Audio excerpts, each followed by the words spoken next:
8ই জুলাই 2024 আমরা একটা ভালো অ্যাস্ট্রোলজিক্যাল ইভেন্ট কিন্তু পেলাম। সেটা কি না, রাহু মীন রাশিতে নক্ষত্র পরিবর্তন করলেন। এতদিন পর্যন্ত রাহু ছিলেন রেবতী নক্ষত্রে, বুধের নক্ষত্রে, তিনি শনির নক্ষত্রে প্রবেশ করলেন, অর্থাৎ উত্তর ভাদ্রপদ নক্ষত্রে প্রবেশ করলেন। এই যে রাহু নক্ষত্র পরিবর্তন করলেন, এর ফলে কিন্তু দ্বাদশ রাশির প্রত্যেকটা রাশি কম বেশি প্রভাবিত হবে। আমরা দেখব বৃশ্চিক রাশি বা বৃশ্চিক লগ্নের ক্ষেত্রে এই পরিবর্তন কোন কোন ক্ষেত্রে কতটা পড়বে। দেখুন, বৃশ্চিক রাশির ক্ষেত্রে কিন্তু শনি হচ্ছেন তৃতীয় এবং চতুর্থপতি, তাহলে রাহু প্রবেশ করলেন আপনাদের তৃতীয় এবং চতুর্থপতি নক্ষত্রে, থাকবেন 16ই মার্চ পর্যন্ত। 8ই জুলাই থেকে 16ই মার্চ 2025 পর্যন্ত রাহু শনির নক্ষত্রে অবস্থান করবেন। এই সময়টায় সব দিক থেকেই কিন্তু বৃশ্চিক লগ্ন এবং বৃশ্চিক রাশি কতকগুলো তাৎপর্যপূর্ণ পরিবর্তন দেখতে পাবেন। যদিও এই পরিবর্তনগুলো অনেকটাই আপনাদের জন্ম ছকের ওপর নির্ভর করবে, আপনারা যে বাস্তুর ওপর অবস্থান করেন সেই বাস্তুর ওপর নির্ভর করবে, আপনাদের বয়স সেটার উপরেও কিন্তু নির্ভর করবে। কিন্তু কম বেশি প্রত্যেকটা মানুষই এই প্রভাবগুলো আমরা পাব। জন্ম ছক তারতম্য হলে সেই প্রভাব কম বা বেশি হতে পারে। প্রথমেই আমরা যেটা দেখতে পাবো, বৃশ্চিক রাশি বা বৃশ্চিক লগ্নের যে সকল জাতক জাতিকা প্রমোটিং বিজনেসে রয়েছেন, ডেভেলপারের কাজ করেন, প্রত্যক্ষ বা পরোক্ষভাবে রিয়েল এস্টেট ব্যবসার সাথে যুক্ত, তারা কিন্তু বেশ কিছুটা পরিবর্তন পাবেন 8ই জুলাই 2024 থেকে 16ই মার্চ 2025 পর্যন্ত। এই সময়টাই কিন্তু আপনাদের ব্যবসার একটা সমৃদ্ধি আপনারা পেতে পারেন, যদি জন্মছক আপনাদের সাপোর্টিভ হয়। এই সময়টায় মাঝখানে যে ভাটাটা এসেছিল সেই ভাটাটা কিন্তু অনেকটাই কাটবে, কারণ আপনারা জানেন বৃশ্চিক রাশির সাপেক্ষে এখনও কিন্তু শনির ঢাইয়া চলছে। এই ঢাইয়ার কারণে যে স্লোনেসটা ছিল সেটা কিন্তু কিছুটা হলেও কাটতে চলেছে। রাহুর এই নক্ষত্র পরিবর্তন ঘটছে কোথায় না, মীন রাশিতে। মীন রাশির অধিপতি গ্রহকে বৃহস্পতি, এই বৃহস্পতি বর্তমানে কিন্তু বৃশ্চিকের সপ্তম ভাবেই অবস্থান করছেন। সপ্তম ভাবটাকে কিন্তু আমরা সবসময় বলি আমাদের হায়ার সেলফকে ইন্ডিকেট করে। সুতরাং এই সময়টাতে আপনাদের মধ্যে কিছু নতুন ধরনের আইডিয়াস আসতে পারে, নতুন প্ল্যানিং আসতে পারে, আর এই আইডিয়াস বা প্ল্যানিংগুলোই দেখবেন আপনাদের ভাগ্য ভাবটাকে কিছুটা হলেও কিন্তু বদলাবে বা জীবনটাকে অনেকটাই উন্নত করতে সাহায্য করবে। যদি এই সময়টাতে কোনো বিগ ভেঞ্চার, একটু বড় ধরনের প্রজেক্ট আপনারা ভাবেন শুরু করবেন, সেটা যদি 8 তারিখের পরেই শুরু করতে পারেন, সেই ভেঞ্চার বা প্রজেক্ট কিন্তু অনেকটাই সম্ভাবনা থাকবে ভালো রেজাল্ট দেওয়ার।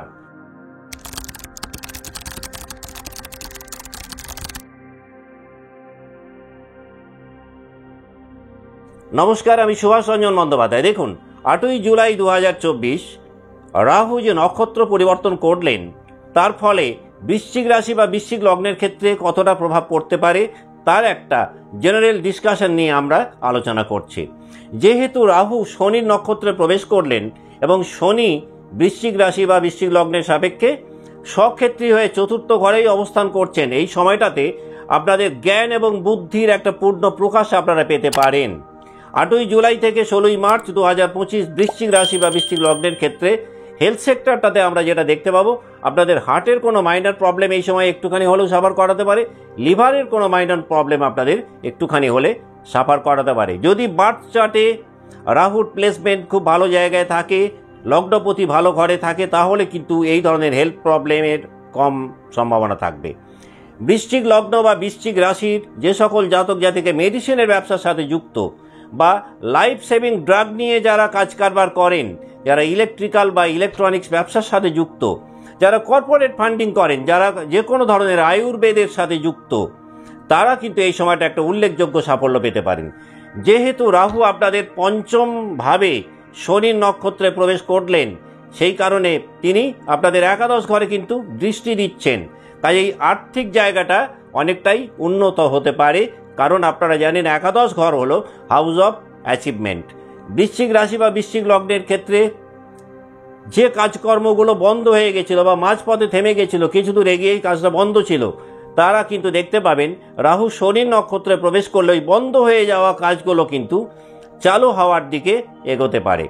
যারা কমিশন এজেন্টের কাজ করেন, যারা কোনো ফাইন্যান্সিয়াল মার্কেটিংয়ের সঙ্গে যুক্ত, যারা স্টক মার্কেটের সাথে যুক্ত, তারাও এই সময়টা কিন্তু বিশেষভাবে বেনিফিটেড হতে পারেন।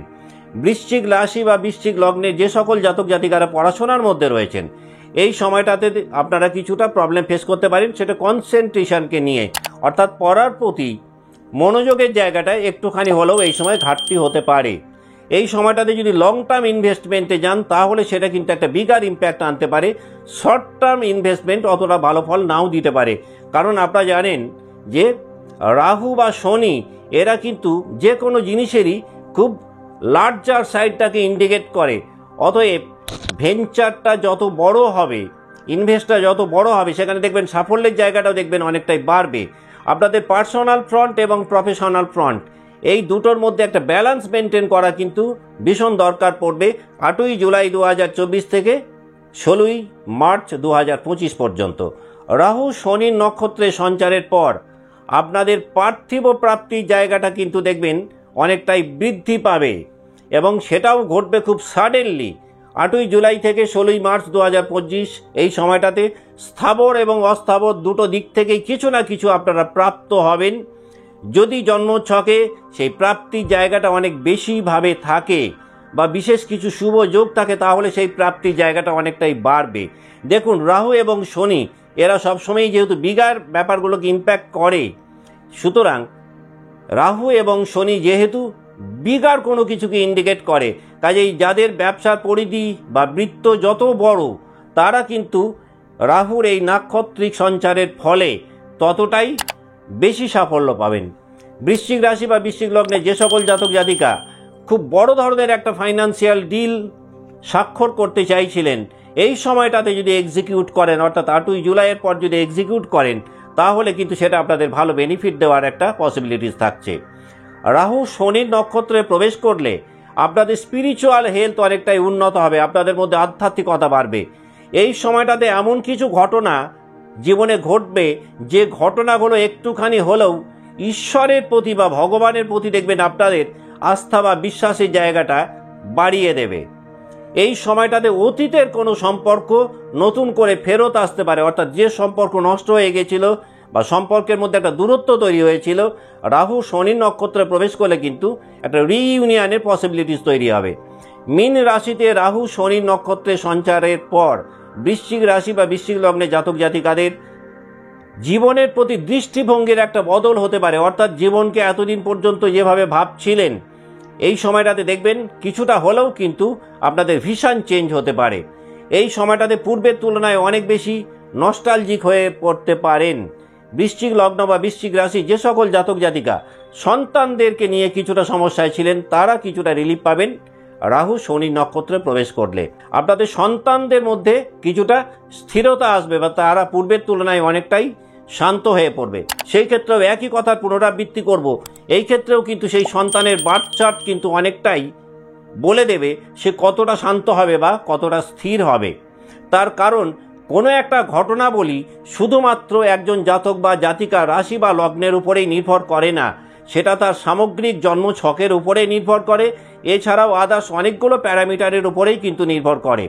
বৃশ্চিক রাশি বা বৃশ্চিক লগ্নে যে সকল জাতক জাতিকা সন্তানদের কর্মকে ঘিরে চিন্তিত ছিলেন, তারা দেখবেন সন্তানদের কোনো না কোনো কর্ম এই সময়টায় প্রাপ্তি হতে পারে। শনির ঢাইয়ার কারণে বৃশ্চিক রাশি জাতক জাতিকারা যারা সাফার করছিলেন, রাহু শনির নক্ষত্রে প্রবেশ করলে সেই ঢাইয়ার নেগেটিভ ইম্প্যাক্ট আপনাদের ওপর কিন্তু অনেকটাই কমে যাবে।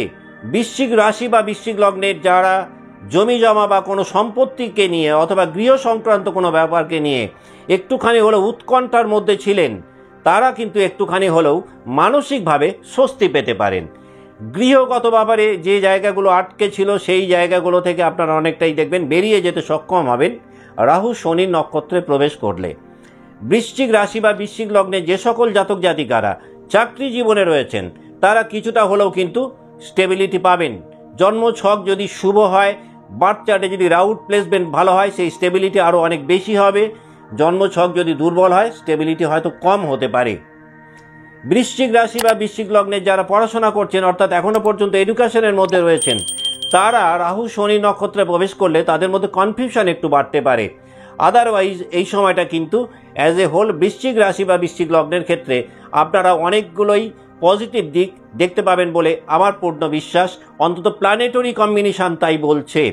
যদি মনে করেন বৃশ্চিক রাশি বা বৃশ্চিক লগ্নে জাতক বা জাতিকারা যারা জ্যোতিষ বিশ্বাসী মানুষ, কারণ জ্যোতিষ সাবজেক্টটাই এর ভিত্তিপ্রস্তর কিন্তু একটা বিলিফ সিস্টেম।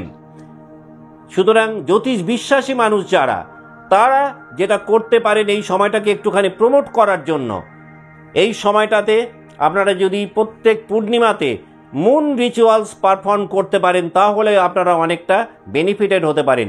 মুন রিচুয়ালস কীভাবে পারফর্ম করতে হয় গুগলে আপনারা পাবেন, প্রচুর ভালো ভালো আর্টিকেল পাবেন।